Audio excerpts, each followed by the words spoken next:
What's up, you guys? Welcome back to the channel if you're a returning subscriber, and if you're new, What's up?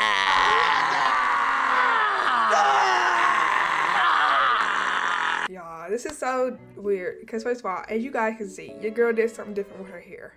Your girl did herself a little side part. It's so different because I've never done a side part of my hair or my curly hair. I always do like the little bang.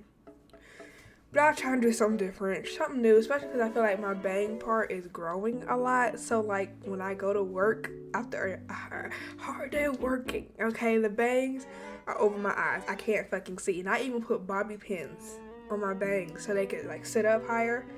It does not matter what I do. For some reason, every time I come home from work, the bangs are over my eyes. I'm over here giving emo like I want the hair in my face, but I don't. I genuinely don't. My bangs are growing out. So I was like, let me try something different and let me just give myself a side part. This is also technically day one hair. So I feel like the longer the days go, it'll get better. But this is something new to try just to see how I like. If not, your girl will be having to deal with the long ass bangs in my face. But anyways, y'all not here for a hair tutorial. Y'all are here because you clicked the title and you guys saw that this video is going to be all about the male fictional characters that I despise and I hate utterly so much, okay? Because I feel like I've done a video, maybe I haven't, I need to go look back at my videos and see, of me talking about my favorite fictional male characters that I just love, adore, 10 out of 10 would recommend, okay? And so I figured, why not do a video of the 10, well, it's not 10, it's like 7 books with male characters that I just utterly despise. Like, I just think they're a piece of shit. They're trash, okay? So that's pretty much what this video is going to be about, okay? Let's just go ahead and jump right into the video. Okay, so first how I have this, I kind of sort of have the books in order, low-key, as to like which one I think is utter trash, like the male characters. And they're supposed to be like romantic. Some of them not romantic, like this first one kind of sort of. You'll get the gist when I explain it, but I am going to also read the synopsis of each book just because some of these books I read like a long time ago, so I remember that the main character is trash as hell, but I also probably don't remember names. Y'all know I'm bad with names, so I'm going to read synopsis of each of the book and then like give my spill as to why I think these motherfuckers are trash as hell. And sometimes you will know why based off of the synopsis alone, okay? So the very first book that I have, and I try to put them in order from like the level of trashiness and disgusting and this utter shitty human being they are. Like the very first one I'm going to show you guys, he's trash. He's trash. But like the very last book I'm going to show y'all is like he deserved the death penalty. Honestly, truly. That's pretty much the order that they're in, kind of, sort of, okay? At the end of the day, they're all trash, so it doesn't really matter the order, but just, you know, just to give you guys a heads up. So the first book that I have here is The Lifestyle by Taylor Hand, okay? I read this, it was a book of the month book that I got like a long time ago. When is this? This was book of the month for June 2022, but I don't think I got this. Did I? I might have, because I might have had book of the month in 2022, so I might have gotten this for this choice of book, just because first of all it was different, okay? It was different. I'll go ahead and read you a synopsis so you can get what I'm talking about. It says, Georgina Wagman has it all. A great marriage, a great job at a prestigious law firm, and great friends. She's living the life she always wanted and everything is perfect. Until that is, she walks in on her husband, Nathan, in a compromising position with a junior associate. Georgina has a moment of crisis, but divorce is not a part of her 5-year plan. So she comes up with an idea to save her marriage and recapture that spark. She and Nathan are going to become swingers.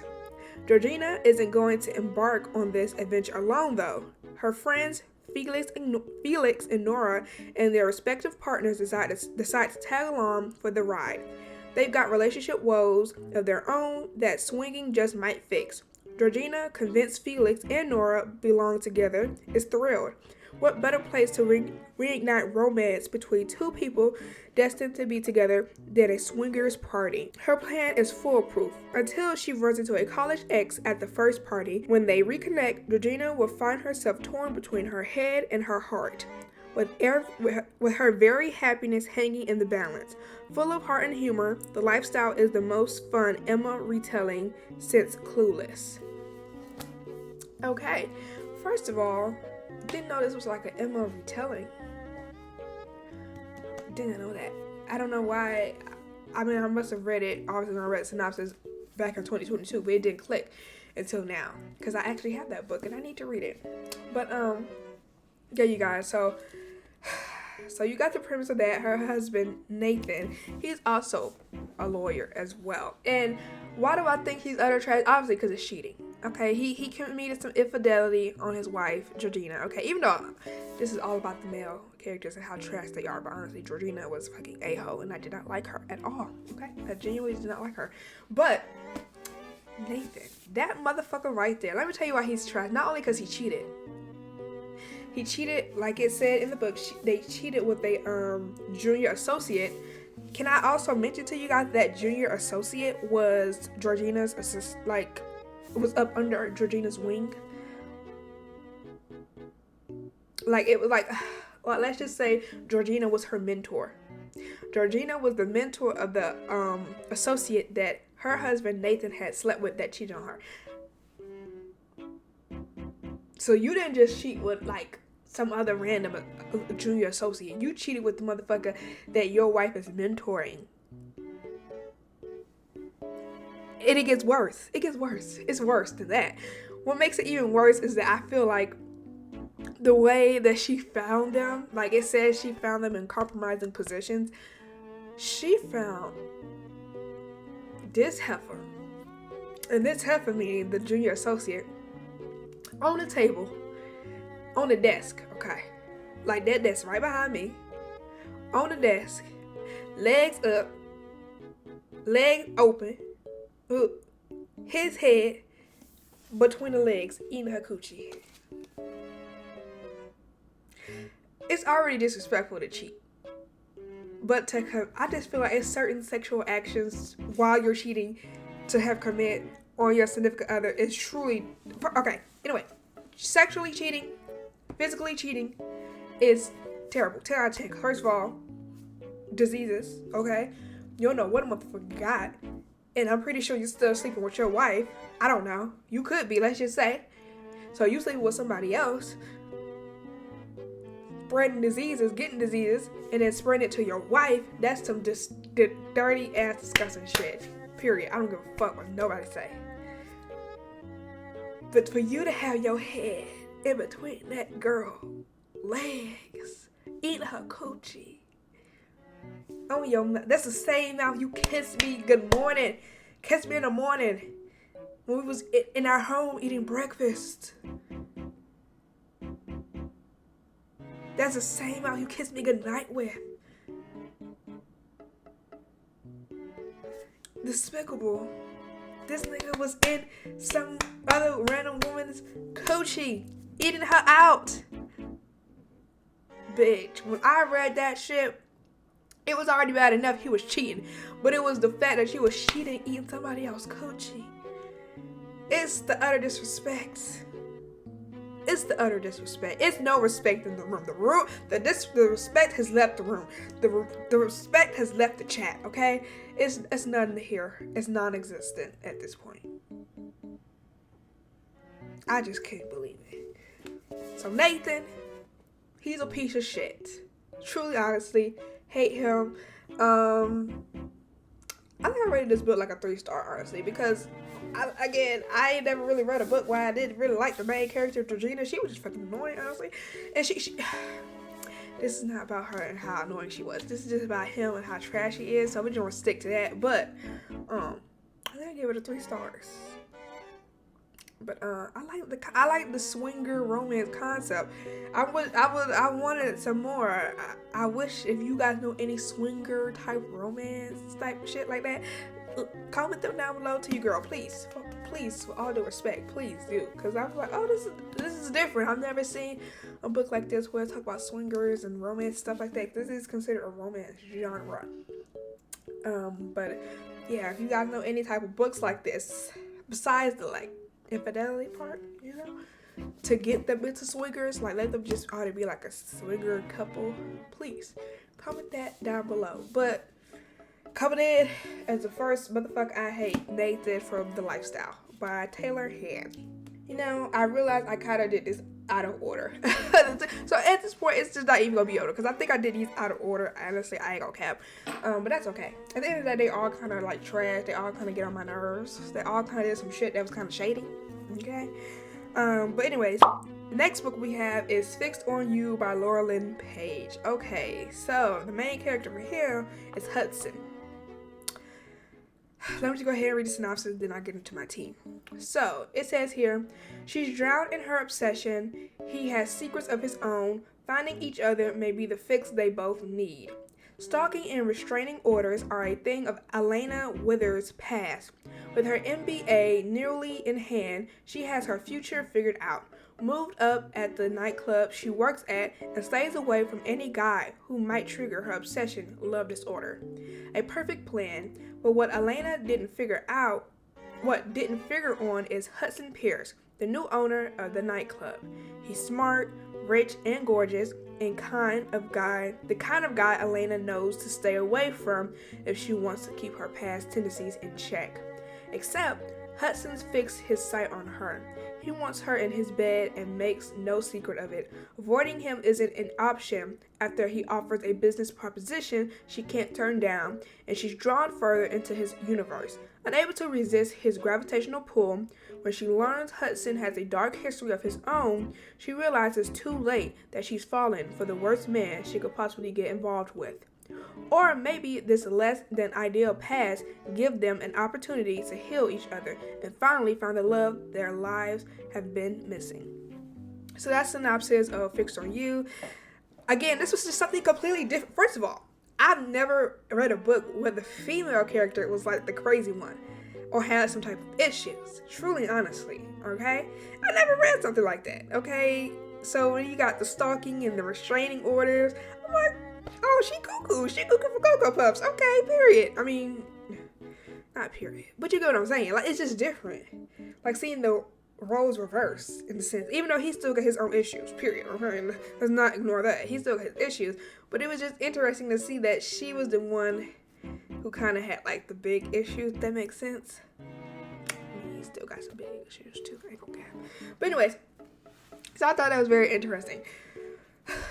I should have read this one first before The Lifestyle, because I feel like with him, his issue with me, which really like, you kind of shitty ass motherfucker, is these type of books where the main male character always has like some type of ex-girlfriend or a very close female friend, if you will. That's just a little too motherfucking close. Just a little too motherfucking close. Just a little too motherfucking close. And that just causes issues between you and the person you're trying to have a relationship with. In this case, Hudson and Elena. Too motherfucking close. Like, situate that shit, period. Like, the whole ex-girlfriend type thing, or the whole too close of a female best friend. It just caused unnecessary drama in the book, but I'm not gonna cap. As much as it causes so much drama, I eat that shit up every single time. Oh, I did, because these are old books. I read these like back in the day, back in my youngin' days, if you will. I mean, I'm 24, but back in my like maybe 2019. Okay, like I ate those shits up. I don't know why. Maybe that's a toxic trait in me. I don't know. But reading a book where like the two main couple characters and then the male main character has like a female best friend or an ex-girlfriend that some reason is still in the motherfucking picture, even though he ain't check her out, he don't want nothing to do with her. For some reason, she's just in the motherfucking picture for some unknown reason. I eat that shit up for some reason. I just did. Maybe I need to read it again, read a book like that again, and see if I still eat it up. I don't know. We'll see. But That's really why he's just a no good having motherfucker, in my opinion. Because listen, if you're seeking out a woman, I'm not saying you can't. If you already had the female best friend before you got into the relationship with the woman, okay, period. But you gotta have it situated. You gotta have it situated, okay, to the point that there's no conflict issues between the significant other and the best friend. Like, have it situated. And I just don't feel like for him to have, he supposed to be like a millionaire, he supposed to be like he supposed to be that guy. You need to have everything, all your ducks in line, okay, period. At this point, he didn't have it all in line, and it had bitch. And let's just know the female best friend book is gonna be in this video. You get more about her, because I got a book for her ass in this video too, because her man is even crazier than this motherfucker. It's even crazier than Hudson, honestly, truly. But that's really why I think he just ain't no good at that point, because it's like, sir, get it situated. Put it in order, get it in check, so your significant other doesn't feel no type of way. Period. Okay? So, now we're going to the next one, which I think has the same issue with Hudson like it did in Fixing You. It's going to be Bare to You by Celia Day. This is a part of the Crossfire series. I read it all, the entire series. Again, back in the day. That's when I was on my 50 Shades of Grey binge. I ain't gonna cap. I wanted everything and anything like that. So, here it is, Bare to You. This is pretty much similar in the sense of why Gideon gets on my fucking nerves in this book. But let me go ahead and read you guys the synopsis. It says, Gideon Cross came into my life like lightning in the darkness. He was beautiful and brilliant, jagged and white hot. I was drawn to him as I had never been to anything or anyone in my life. I craved his touch like a drug, even knowing it would weaken me. I was flawed and damaged, and he opened those cracks in me so easily. Gideon knew. He had demons of his own, and we would become the mirrors that reflected each other's most private wounds and desires. The bonds of his love transformed me, even as I prayed that the torment of our past didn't tear us apart. Okay, so main characters of this are Eva, I want to believe. Was it Eve or Eva? Eva. It's Eva. Okay, Eva and Gideon. This is another issue that I would say is very similar to the Fix on You by Laura Lynn Page, okay? Gideon has his ex, okay. See, the way that we're presented it in the book at the very beginning is that, like, it's a close friend. It's a close friend. But then, I'm going to just go ahead and spoil a little bit. Later on, we find out that this close friend was actually an ex-fiance. Bitch. And Eva found this out from not even from her man. She didn't even find this out from Gideon. Gideon had Eva ass in front of the quote-unquote friend, all giggly, smiley, not even letting her know that this bitch was his ex-fiance. You get what I'm saying? It's a shit like that. You a grimy ass motherfucker for that. Why am I finding out from other people? She didn't even find out from Gideon. She found out from some other motherfuckers. Cause they was at like this little event, you know how it's always a big ass event in these books, cause the men are like millionaires and they're like billionaires, and they just, they always had these little fancy galas and shit. And so, I guess you could say his colleagues, okay, well, like, they was trying to be all friendly and get to know her and stuff, even though, let's be honest, she's also in these type of circles as well. That, I guess you could say, was kind of different, is that, like, she's not new to this, she's true to this, because her mother is very, I think her mother marries rich, okay? Her mother marries rich, so her mother married into it, okay, pretty much, okay? But she was at a gala event, and one of his, like, a female counterpart, maybe, I don't know, I forgot how it all came about, but they was talking, and then she kind of spilled the tea on how the fact that was his ex-fiance. Now, they was engaged at one point. And bitch even went crazy. And bitch, let me tell you, it's not just in this book. This book has like a total of, I think it's a total of 5 books in the series. 5 books. Not only do you have to deal with Gideon's past and Eva's past, but the ex-fiance is a continuous issue within the 5 books, bitch. This is what I was talking about. When you know the motherfucker ain't shit. Because why am I dealing with an ex-fiance? Have your shit in order. And then it's supposedly ex-fiance, now they're still friends. But the gag is, here's the thing, here's how it goes. The ex-fiance still has feelings for Gideon. Mind you, this bitch is married to a whole another motherfucker.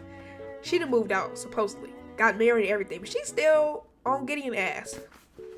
Also, forgot to mention, in the Fix on You, his best friend got feelings for him too. See, it's that shit. It's like, they feel some type of way. The friend or the ex-fiance or the ex-girlfriend feels some type of way because they still want the dude, even though he's technically moved on. Drama, unnecessary drama. They just call it unnecessary drama. Truly, honestly, I just don't understand it. Please, Jesus, please. So why I say Gideon ain't shit? He ain't shit because he should have had his shit settled with the ex-fiance. I mean, again, he had other issues, and that's a whole. If you read the book, you know the other issues. That's something, therapy and a lot of it. Jesus Christ. But the whole ex-fiance shit, ex-girlfriend, best friend, all that shit, get that shit handled and put it in place. Period. So, yeah, that's that one. The next one, I ain't gonna cap, I didn't read. I only read like the first chapter, if that, and then I DNF'd it because I was like, oh hell no. But I watched the movie, so I feel like I got a good premise of what the fuck is going on. 365 days. Again, I did not read it. I did not finish this shit. I couldn't. I don't think. What did I stop at? Did I even finish a chapter, bitch? I don't feel like I needed to finish this shit because I watched the movie. I will read you guys the synopsis of it though. And maybe the synopsis will tell you why this motherfucker is crazy. It ain't shit. It says Laura, Bill, her boyfriend, and 2 friends on a trip vacation in beautiful Sicily. On the second day of their trip, her 29th birthday, she is kidnapped. Her kidnapper is none other than the head of a powerful Sicilian crime family, the incredibly handsome young Don Massimo Torricelli, who has determined that he will possess this woman at all costs. Massimo has his reasons. After an earlier attempt on his life, he almost died, and during this crisis, a vision appeared before his eyes, a beautiful woman identical to Laura. He survived that attack, vowing to himself that he would find the woman he had seen while near death and make her his own, no matter what. For 365 days, Massimo will keep Laura captive in his palatial estate in an attempt to win her heart. If she doesn't fall in love with him during this time, he'll let her go. But if she tries to escape at any point, he will track down and kill her entire family. Now that was some different shit. I don't think that was in the movie. Okay, soon Laura develops a fascination with her handsome and powerful captor, but as a precarious, risky relationship forms between them, forces outside their control threaten to tear them apart. Okay. First red flag, bitches is giving very much Stockholm Syndrome. Okay? Y'all heard at the part she starts to get a fascination for the handsome and powerful captor. Bitch, you're kidnapped and you're developing some type of feelings for him. Bitch, this is Stockholm Syndrome at its finest. Okay? Truly, honestly. Again, I ain't read the book, but I seen the movie. Both of the movies. Okay? I ain't gonna get the sex scene was okay. Popping. Yeah, I mean, do I really have to say a lot about this and why he's a trash motherfucker? And this is supposed to be a romantic. Like, all of these, besides the lifestyle, are like supposed to be like, well, the lifestyle was the husband, but she was pursuing other guys because they were trying to become swingers. But like the last 3 books have been, well, including this one. So this one, Bear It To You, and Fixed on You are all supposed to be like, the main male character is supposed to be the love interest.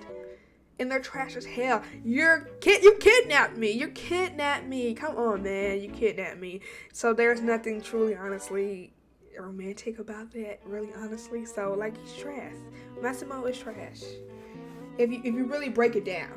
Like, if you want to take out all the, like, ethical shit about it, then, like, okay, have a ball. But you kidnapped me. And it's a Stockholm Syndrome. So,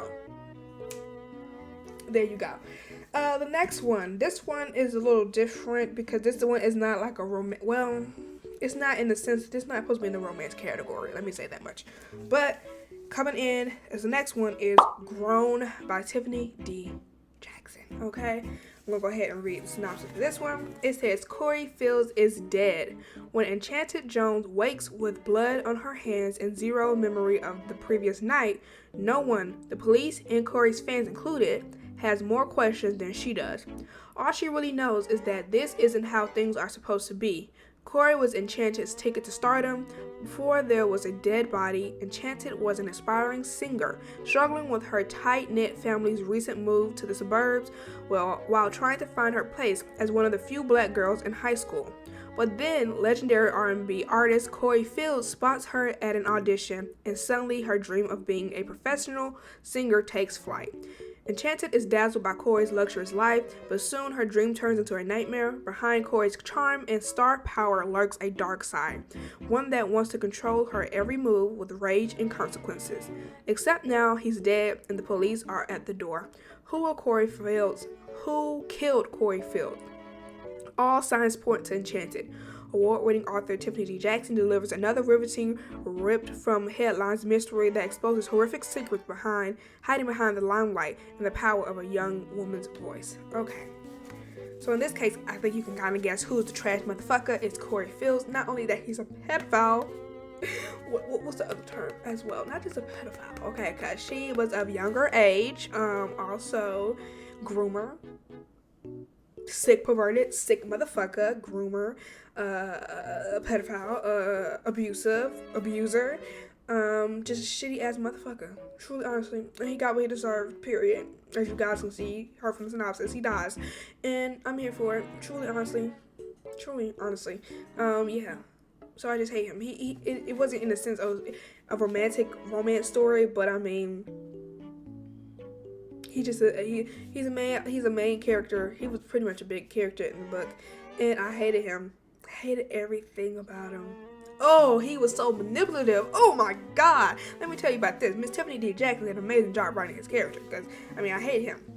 Because that motherfucker was manipulative as fuck. Like, it does not make any sense. And also, she was of younger age, so of course, like, it was kind of, I don't want to say easy, but I feel like younger children, of course, they're more impressionable than older adults, so it just, not my dog stretching, but you know what I'm saying, they're more impressionable than older, like, adults, so it's easier to, like, manipulate them, and he definitely did that, especially because she also wanted to pursue singing, and he was already in that field, so, you know, you listen to everything they say because you feel like that will help your dreams come true, but that was not the case at all. So Corey Fields is trash. Okay. Alright, so the second to last one that I have for you guys. And I was debating if this one should be first, because it should be the last one, the grand finale. But I feel like the guy in the other one that I'm about to talk to you guys about is utter trash. He's utter trash. He did some trashy ass shit. Truly, honestly. So I think this is right, putting this person in second. But this book is coming next is none other than Colleen Hoover, November 9. Hope you guys can see it. Bitch. Look at the tabs. Look at this. Can you see? Come on. Hold on. Let me see if I can. So you can see a little bit better. Because it's kind of getting washed out. You can kind of see. Bitch.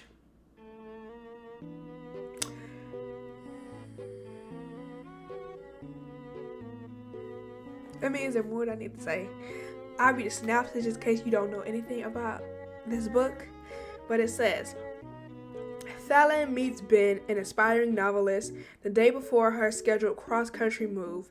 Their untimely attraction leads them to spend Fallon's last day in LA together, and her eventful life becomes the creative inspiration Ben has always sought for his novels. Over time and amidst the various relationships and tribulations of their own separate lives, they continue to meet on the same day every year until one day Fallon becomes unsure if Ben has been telling her the truth or fabricating a perfect reality for the sake of the ultimate plot twist. Can Ben's relationship with Fallon and simultaneously his novel be considered a love story if it ends in heartbreak? I feel like the synopsis is very vague from what the actual story is about. I ain't gonna cap. I think that's a really good synopsis because, you know, sometimes in synopsis or like movie trailers or anything like that, they kind of spoil what the hell is going on in the actual like movie or book. I kind of really like the synopsis in the sense that it's very fucking vague, bitch, because a lot of shit happens in this motherfucking book. First of all, Fallon is a burn survivor. I think was like 70% of her body was burnt. I don't remember the exact percentage, but she had a significant amount of burn on her, okay? From a fire that happened at her father's home.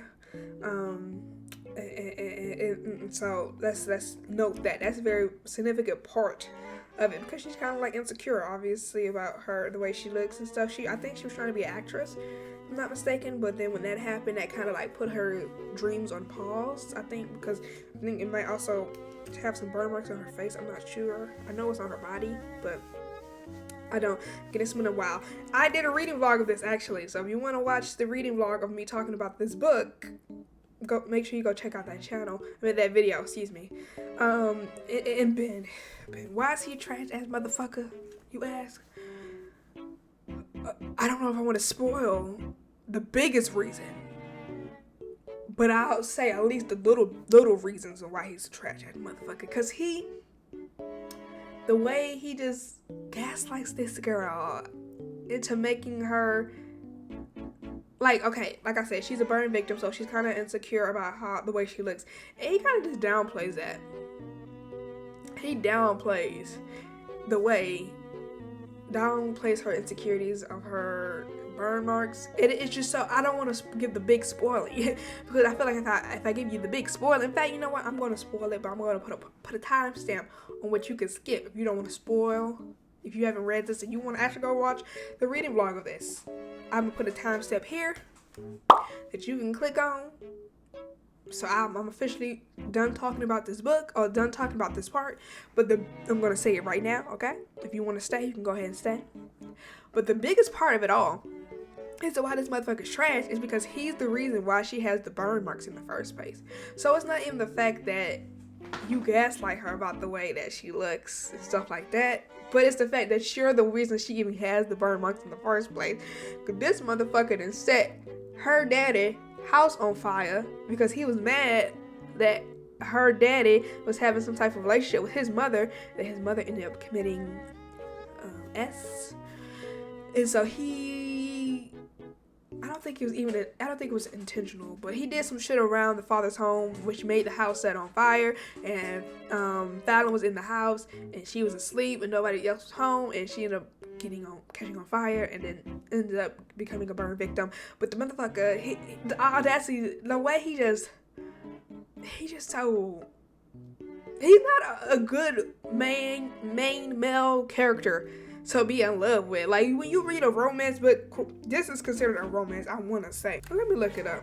Let me see what the little, it is contemporary woman, new adult and college romance, contemporary romance. See, they put it on a fucking romance, bitch. And that's when I have to give it a side eye. Bombastic side eye, okay? Because ain't nothing romantic about this main male character.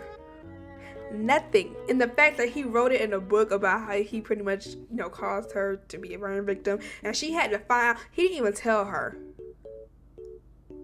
She found it out from the book. She found a copy of his unpublished book in the closet, and she read it, and she found out all the shit he did.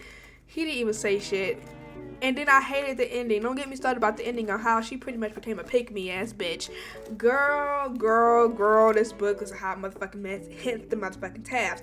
I remember I was supposed to do a whole Colleen Hoover series on my channel because I have 2 other books from her that I have yet to read. I might read those too. I might need to read them. So we could do a whole nother vlog and a whole nother rant of this series. I think I should. Truly, honestly, but y'all, Ben was a trash ass motherfucker. Truly, honestly,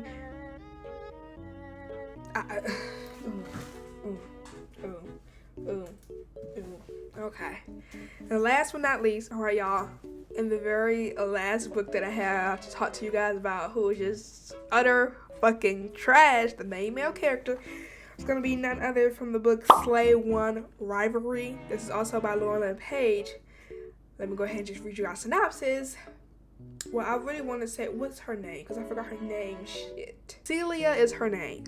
Celia is the best friend of Hudson in Fixed on You. Okay? This is her book. She gets her own standalone book. Standalone series. Which is kind of crazy to say. I didn't think I was going to like her series because I actually despised her ass in the Fixed on You series. I swear to God, I couldn't stand that heifer. Because again, she just kind of was a recurring issue between Hudson and Layla. Was it Layla? I think that was her name, Layla.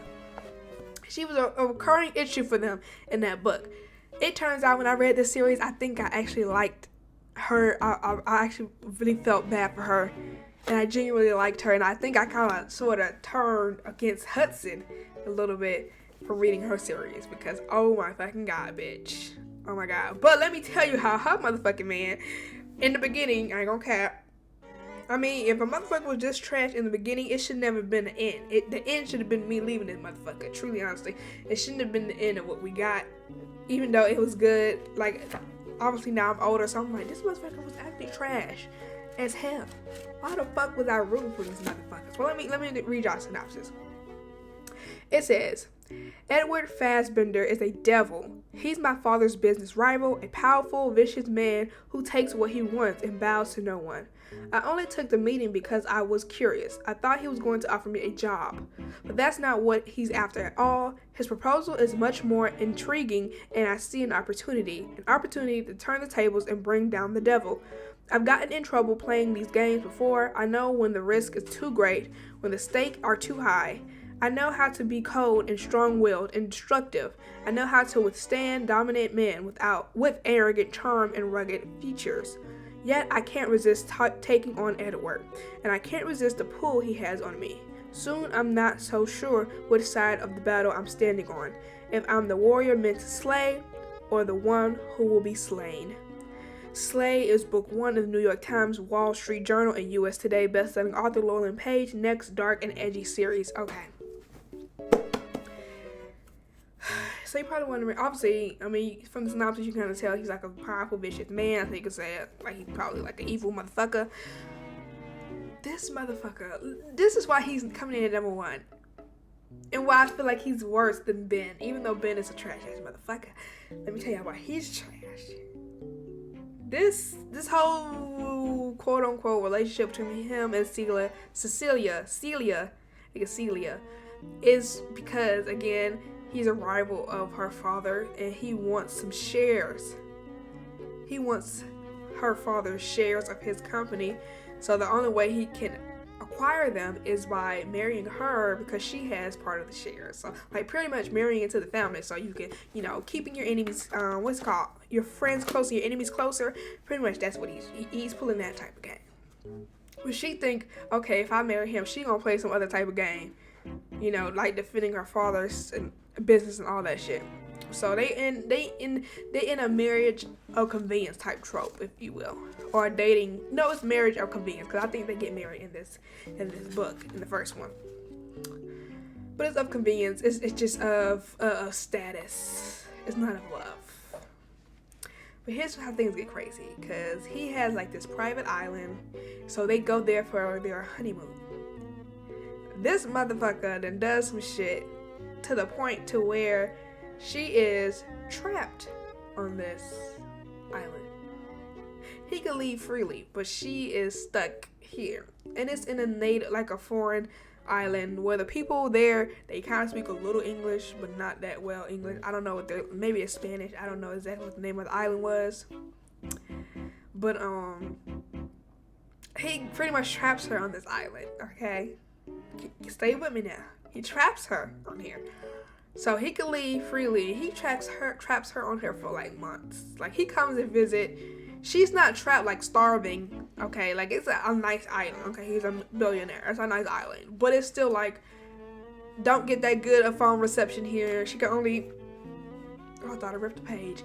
She can only talk to her mother by like letter or some shit like that, because the reception is terrible on email. She could try to send something off, but it ain't really sending.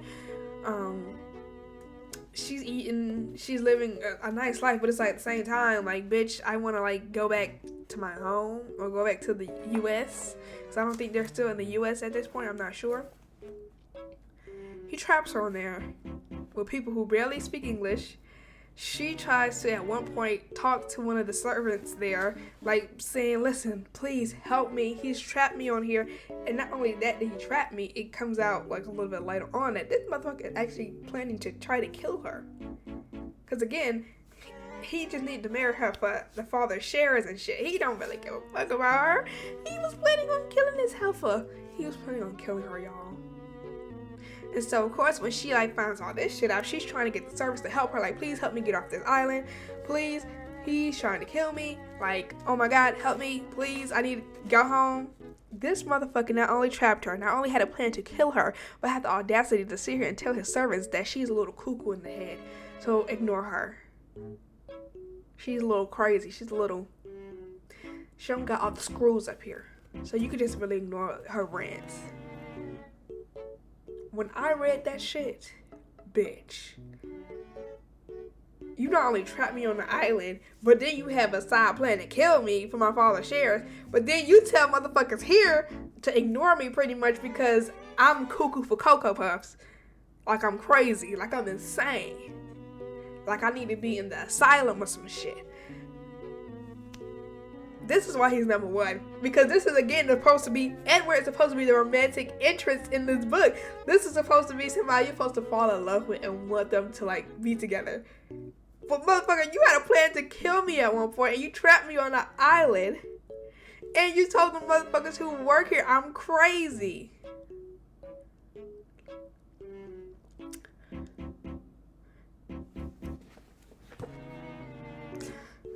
What else am I supposed to say? Y'all, I was just thinking, like, when I read this, I ate this shit up when I was younger. And now I'm 24. I'm looking at this shit like, what the actual fuck? Like, what am I reading? What is this? How is this supposed to be a romance book? You trapped me on an island. It was a nice island, yes, but you had a plan to kill me. And told motherfuckers I was crazy to just pretty much ignore me. Like, the disrespect is real. The disrespect. It's up there. It's up there. It's above me. It's above me at this point, y'all. Like, how more disrespectful can you get? That was actually crazy. And again, Celia is the best friend of Hudson in that book. So she has her standalone romance. And I honestly, I ain't gonna cap. I said to myself when I'm reading this, I was like, Lowland Page, you might not got it like that. You might not got it like that for me to care for this girl as much as the shit she pulled in Hudson's book. But the gag is Miss Lowland Page does got it like that, because I actually cried during this book, because it's a lot more stuff than just the whole getting trapped on the island shit. It's a lot of stuff, personal stuff between the two of them. Shit, especially her. Like, she been through some shit, bitch. When I say cried, I cried. I actually felt sad. It was actually a point where I didn't really give a fuck about Hudson, because I felt like you got more of her side of the situation.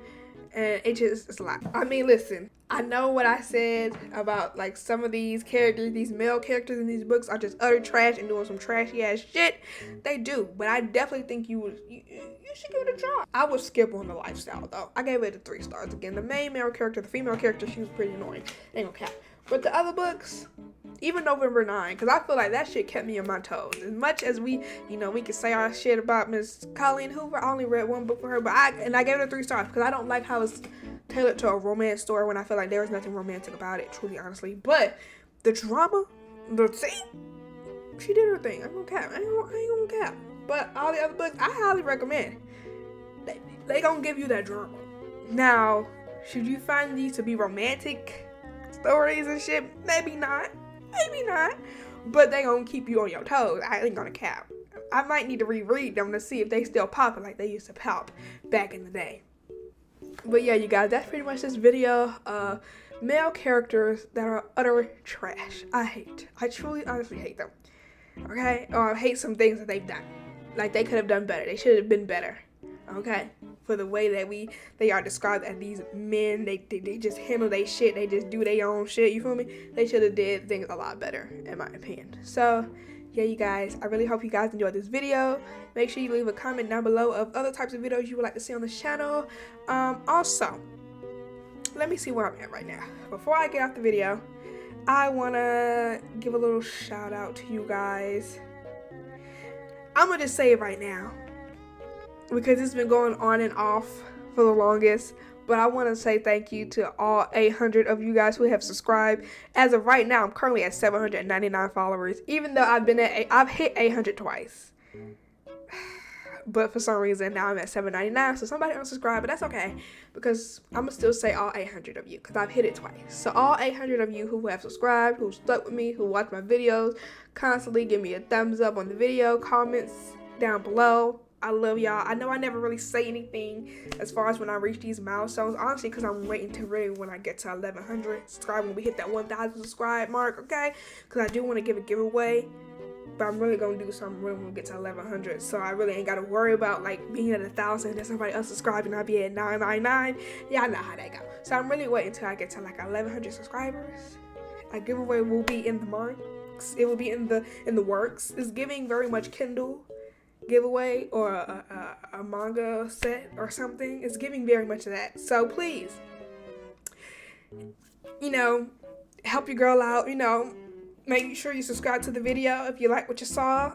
You'll be seeing more content here on the channel soon. I know I've been a little slacking this month, I ain't gonna cap. But my gaming channel has been eating good. So if you like gaming videos and gaming content, I know some of you guys like when I do bit life. I will do some more bit life on this channel as well. But if you like any other types of gameplay, like PS5, Xbox, PC gaming, stuff like that, make sure you tune into my gaming channel. Play Too Much, I have a link in the description box down below, in the comment section as well. But yeah, with all that being said, guys, I hope you guys enjoyed the video, and if you did, please make sure you give the video a big thumbs up, hit that subscribe button, and also make sure you turn your notification bell so you're notified every time I upload a video. And with all that being said, I will see you guys in my next one. Bye.